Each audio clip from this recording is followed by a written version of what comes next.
यात्रा। अमरपुर नाम के एक गांव में विमल हलवाई अपने 2 छोटे बच्चों और बीवी के साथ रहता है। विमल की पत्नी ज्योति भूत प्रेत जादू टोने में बहुत माना करती थी। इसका बिल्कुल विपरीत विमल इन चीजों को दकियानुसी माना करता था। रोज की तरह विमल अपने मिठाई की दुकान जाने के लिए निकलने की हड़बड़ी में होता है। मैं निकलता हूँ ज्योति, देरी हो जाएगी, दुकान भी खोलनी है मुझे। अजी ध्यान से, आज अमावस्या है। रास्ते में कोई कपड़ा या कुछ भी गिरा हो तो उसे लांग मत दीजिएगा, बगल से चले जाइएगा। अरे ऐसे तो तुम मुझे पागल ही कर दोगी क्या? हाँ, मैं नीचे देखकर चलूं कि सामने से कोई गाड़ी घोड़ा आकर मेरे ऊपर से चला जाए? दोनों हालत में तो मेरी ही मौत है। अरे क्यों सुबह सुबह इतनी अपसुगनी बातें कह रहे हो जी? मेरे गांव में तो ऐसा आंखों के सामने होता हुआ देखा है मैंने, इसीलिए कहती हूँ। वरना मुझे क्या, पड़ोसी को तो नहीं कहना चाहती मैं, पति हैं आप मेरे, इसलिए बोल रही हूँ। विमल अपनी मिठाई की दुकान चला जाता है। दुकान पर पहले से ही ग्राहकों की लंबी लाइन लगी हुई थी। ये लो, वहाँ ज्योति अमावस्या को लेकर परेशान है और आज तो हमेशा से ज्यादा ही लंबी लाइन लगी पड़ी है। अच्छी खासी बिक्री होगी आज। विमल दुकान खोलता है। एक के बाद एक ग्राहक उसकी दुकान पर मिठाई ले रहे होते हैं। तभी गांव की एक बूढ़ी औरत विमल से कहती है, जिस तेजी से बिक्री हो रही है, कहीं किसी की नजर ना लग जाए, नींबू मिर्ची टांग ले। अरे क्या चाची तुम भी, ये सब नजर बजर कुछ नहीं होता है। कैसे लोग हैं मेरे आसपास।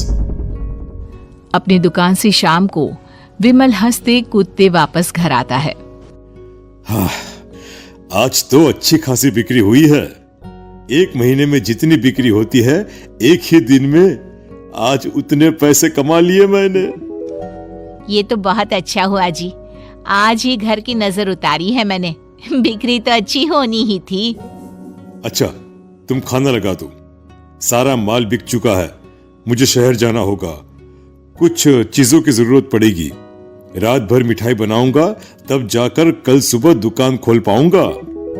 खाना खाकर विमल शहर जाने के लिए निकल पड़ता है। सुनिए जी, ध्यान से जाइएगा। चौरस्ते पर किसी जादू टोने की चीज पर पैर मत रख दीजिएगा। हे भगवान, हद हो गई ज्योति, ये तो मैं जा रहा हूं। विमल गुस्से से शहर जाने निकल पड़ता है। रात का काला घना अंधेरा, चांद की एक भी किरण ना होने के कारण अंधेरे में कुछ भी देख पाना मुश्किल था। जंगल के बीच के एक अधकच्चे रास्ते से विमल जा रहा होता है। चारों तरफ गुफ अंधेरा और सन्नाटा सुनाई दे रहा था, और सुनाई दे रही थी विमल के पैर के नीचे आ रहे सूखे पत्तों की आवाजें। तभी अचानक दूर से उसे कुछ आवाजें सुनाई देती है। अरे, ये इतनी रात को जंगल के रास्ते कौन जा रहा है? शायद कोई टोली होगी। राम नाम सत्य है, राम नाम सत्य है, राम नाम सत्य है, राम नाम सत्य है। धीरे धीरे आवाज कुछ कुछ सुनाई पड़ती है। आवाज धीरे धीरे और नजदीक आती सी लगती है। विमल देखता है कि उसके सामने से सजी धजी सफेद कपड़े में लिपटी एक अर्थी निकल रही है, जिसके साथ 5 लोग ही थे। 4 आदमियों ने उसे कंधा दिया हुआ था। एक मटका लिए आगे आगे बढ़ रहा था। विमल के बिल्कुल सामने आकर अर्थी रुक जाती है। उसमें से एक आदमी विमल से कहता है, अरे भाई, जरा अर्थी को कंधा लगाना, मैं बहुत थक गया हूँ, बड़ी मेहरबानी होगी। हाँ भाई, कंधा तो मैं लगा दूं, पर रात को 12 बजे ये शव यात्रा, इस समय कौन अर्थी ले जाता है? तभी विमल को ऐसा लगता है कि शव में से आवाज आई। ये आवाज। मजबूरी है भाई, आप कंधा दीजिए, मैं रास्ते में सब बताता हूँ आपको। विमल अर्थी को कंधा दिए चल रहा होता है कि उसे ऐसा लगता है कि हाथ में मटका लिए जो आदमी शव के आगे चल रहा है उसके पैर उल्टे हैं। क्या हुआ भाई, हकला क्यों रहे हो?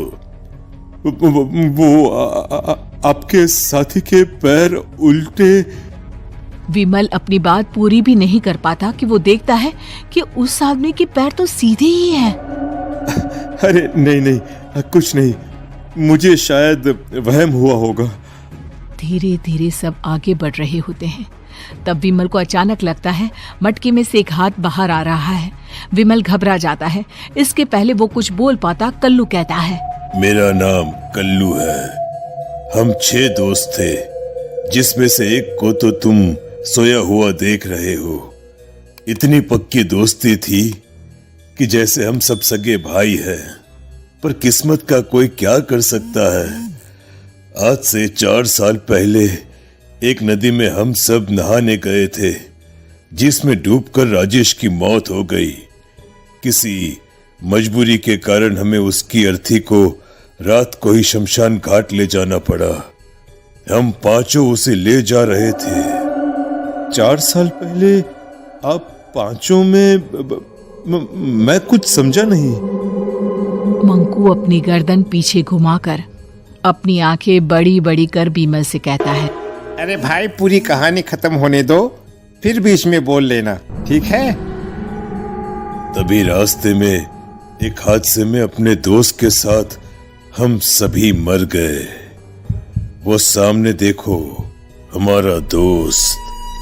विमल सामने देखता है। उसे दिखता है कि एक ऐसा आदमी जिसका शरीर कई जन्मों से पानी के अंदर रहने के कारण सफेद पड़ गया है। उसकी आंखें बाहर की ओर निकली हुई थी। फिर ये अर्थी किसकी है?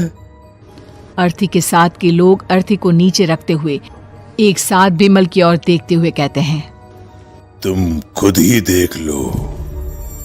विमल शव पर से सफेद कपड़ा हटाता है। शव की जगह खुद को ही देखकर विमल के होश उड़ जाते हैं। वो शव विमल की ही थी। पलक झपकते ही विमल उस अर्थी की जगह पर होता है। 6 के 6 दोस्त उसी तरह अर्थी को उठाकर चलने लग जाते हैं। राम नाम सत्य।